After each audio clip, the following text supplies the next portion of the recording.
दोस्तों, video start करने से पहले मेरी आप सबसे एक छोटी सी रिक्वेस्ट है कि इस वीडियो को लाइक कर दें। आप सब में से ऐसे बहुत से लोग हैं जो हमारी वीडियो को तो एंजॉय करते हैं, मगर उन्होंने अभी तक हमारे चैनल को सब्सक्राइब नहीं किया।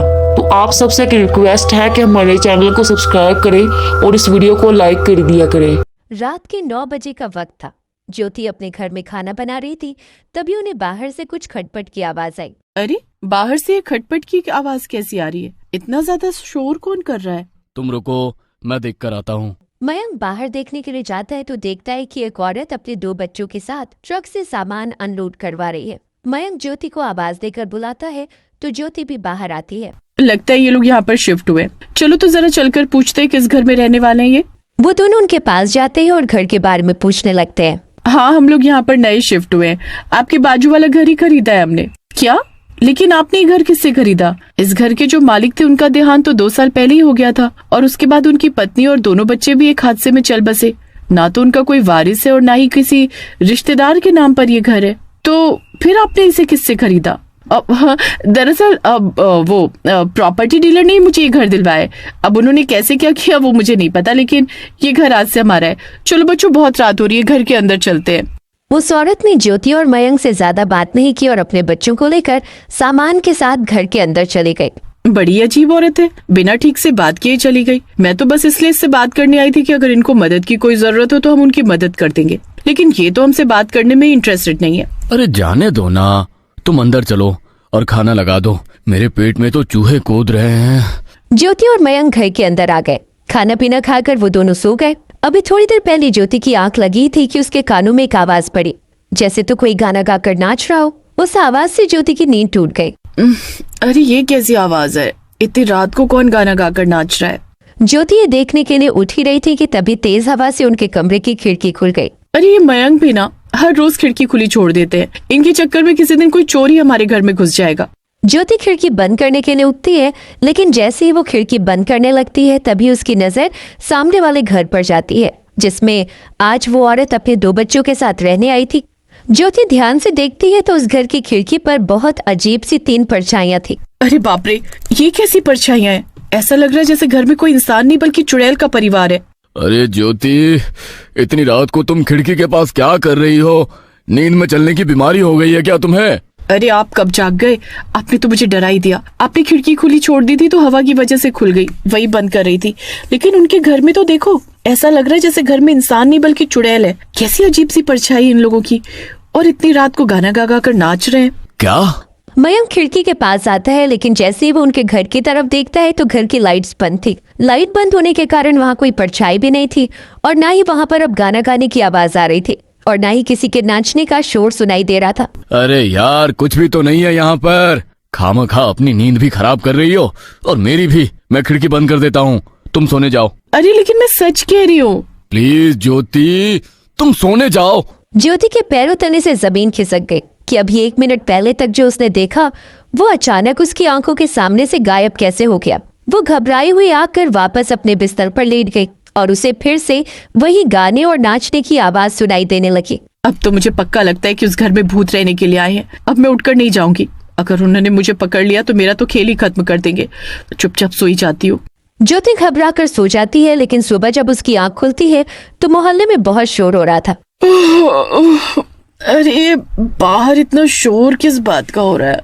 अरे वो बगल वाले माथुर साहब थे ना, कल रात को उनका देहांत हो गया। ऐसा लगता है जैसे किसी ने गला दबाकर मार डाला, लेकिन उनके घर में तो कोई था भी नहीं और सब दरवाजे भी अंदर से बंद थे। क्या? कहीं हमारे मोहल्ले में कोई लुटेरा तो नहीं घूम रहा? क्या पता चोरी करने के इरादे से घर में घुसा हो और माथुर साहब ने उसे देख लिया हो तो उसने उन्हें मार डाला हो। पता नहीं, अभी कुछ कह नहीं सकते। घर में से कुछ चोरी नहीं हुआ, लेकिन तुम घर के खिड़की दरवाजे बंद रखना, और कोई भी अनजान आए तो दरवाजा मत खोलना। अच्छा ठीक है। मयंक ऑफिस के लिए निकल गया। ज्योति उसे गेट तक छोड़ने आई तो उसका ध्यान बाहर गया। उसने देखा कि जो औरत माया कल वहां उनके बगल वाले घर में रहने आई थी, उसके चेहरे पर एक अजीब सी मुस्कुराहट थी, जैसे तो वो मिस्टर माथुर की मौत से बहुत ही खुश थी। यहाँ पर मोहल्ले के सब लोग मिस्टर माथुर की मौत की खबर से इतने परेशान हैं, और ये है कि खुश हो रही है। कहीं इसी ने तो मिस्टर माथुर को नहीं मारा? ज्योति का इतना कहना ही था कि तभी वो औरत हंसती हुई ज्योति इतनी बुरी तरह डर गई कि सीधी घर के अंदर भाग गई। रात को सोते हुए उसे फिर से बाहर से कुछ खटपट की आवाज आई। उसने आज भी खिड़की पर जाकर देखा तो सामने का नजारा देखकर उसके होश उड़ गए। अरे, इस घर में तो वो नई औरत रहने के लिए आई थी, लेकिन यहाँ से ये चुड़ैल कैसे निकल रही है और ये माथुर साहब के भाई के घर में क्यों जा रही है? वो चुड़ैल माया के घर से निकलकर माथुर साहब के भाई के घर में जा रही थी। तभी ज्योति ने देखा कि उसके पीछे पीछे 2 भूतिया बच्चे भी माथुर साहब के भाई के घर में घुस गए। ये देखकर ज्योति इतना ज्यादा डर गई कि वो वहीं पर बेहोश होकर गिर गई और उसके गिरने की आवाज से मयंक की आंख खुल गई। ज्योति, ज्योति, अरे तुम्हें क्या हो गया? मयंक ने ज्योति को गोद में उठाकर बिस्तर पर लिटाया और उसके चेहरे पर पानी छिड़का तो ज्योति होश में आई। अरे क्या हो गया था तुम्हें? तुम अचानक बेहोश होकर कैसे गिर गई? और तुम इतनी रात गए खिड़की पर क्या कर रही थी? वो मैंने देखा कि उस नई औरत के घर में से कोई चुड़ैल और 2 बच्चे निकले हैं और माथुर साहब के भाई के घर में घुस गए। मुझे तो लगता है वो नई औरत और उसके दोनों बच्चे भूतिया हैं और उन्होंने ही माथुर साहब को मारा और अब वो उनके भाई को भी मारने वाले हैं। तुम्हारा दिमाग खराब हो गया है क्या? एक तो पता नहीं आधी रात को जागकर खिड़की के पास तुम करने क्या जाती हो, और अब कैसी कैसी बातें कर रही हो। मुझे तो लगता है कि तुम्हें किसी डॉक्टर की जरूरत है। अगर आपको मेरी बात पर भरोसा नहीं है ना, तो माथुर साहब के भाई के घर पर चलकर देखिए, वो वहीं पर है और मुझे यकीन है कि वो उन्हें वहां पर मारने के लिए गई है। ज्योति की बात सुनकर मयंक भी माथुर साहब के भाई के घर जाने के लिए तैयार हो गया। वो दोनों जैसे ही उनके घर के पास पहुंचे तो उनके घर से बहुत जोर जोर से किसी चुड़ैल के हंसने की आवाज आ रही थी। ये तो सचमुच किसी चुड़ैल के हंसने की आवाज लग रही है। मैंने आपको कहा था कि वो औरत चुड़ैल ही है और वही इनके घर के अंदर है। एक काम करते हैं, मोहल्ले वालों को जगा देते हैं। सब साथ में रहेंगे तो डर नहीं लगेगा और सब साथ होंगे तो वो हमें कुछ नुकसान भी नहीं पहुंचा पाएगी। आंटी, अंकल, खबरदार, अगर आप दोनों ने किसी को कुछ भी बताया तो चुपचाप मेरे साथ अंदर चलो। अरे, ये भूतिया बच्चा यहाँ कैसे आ गया? हे भगवान, लगता है माथुर साहब के भाई के साथ साथ हमें भी मार डालेगा ये। तुम्हें बहुत पंचायती थी ना माथुर साहब के भाई के घर क्या हो रहा है ये जानने की। अब भुगतो। जल्दी मेरे साथ अंदर चलो। चुड़ैल का बेटा उन दोनों को माथुर साहब के भाई के घर में लेकर गया।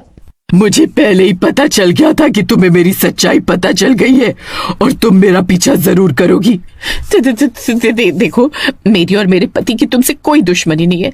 हम तो बस रजत भैया के लिए यहाँ पर आए थे। तुम उनके साथ ऐसा क्यों कर रही हो? जो जैसा कर्म करेगा उसे फल भी तो वैसा मिलेगा ना। मैं तो बस इसे इसके कर्मों का फल दे रही हूँ। अरे लेकिन मैंने तुम्हारा क्या बिगाड़ा है? तुम क्यों मुझे मारना चाहती हो? लगता है तुम भूल गए कि मैं कौन हूँ। आज से 2 साल पहले तुमने और तुम्हारे भाई ने मुझे और मेरे बच्चों को मार डाला था। मैं आज अपने ही घर में वापस लौट कर आई हूँ ताकि तुमसे बदला ले सकूं। अपने पति और बच्चों के साथ खुशी खुशी रहती थी मैं, लेकिन मेरे पति के देहांत के बाद तुम्हारा बड़ा भाई मुझ पर बुरी नजर रखने लगा और जब मैंने उसके खिलाफ आवाज उठानी चाहिए तो उसने तुम्हारे साथ मिलकर मेरे घर में आग लगा दी और मैं और मेरे दोनों बच्चे उस आग में झुलस कर चल बसे। उसे तो मैंने कल अपने हाथों से मारकर उसके किए की सजा दे दी, लेकिन अभी तेरी सजा बाकी है। देखो, मैं तुमसे हाथ जोड़कर माफी मांगता हूँ। मुझे माफ कर दो, मुझसे बहुत बड़ी गलती हो गई। मयंक भैया, ज्योति भाभी, प्लीज मुझे बचा लो। तुमने और तुम्हारे भाई ने जो काले कर्म किए वो माफी के लायक तो बिल्कुल भी नहीं है, इसलिए तुम्हारे साथ जो हो रहा है बिल्कुल ठीक हो रहा है। चुड़ैल बहन, हम तुम्हारे साथ हैं। चुड़ैल और उसके दोनों बच्चे ज्योति और मयंक की ओर देखकर मुस्कुराते हैं। ज्योति मयंक के साथ वहां से वापस अपने घर आ जाती है और घर में घुसते ही उन्हें माथुर साहब के भाई रजत की चीखने की आवाज सुनाई देती है। चुड़ैल ने उन दोनों को मारकर अपना इंसाफ कर लिया था, इसलिए वो उसी रात वहां से अपने बच्चों को लेकर चली जाती है और फिर कभी वहां किसी चुड़ैल का साया नहीं मंडराता।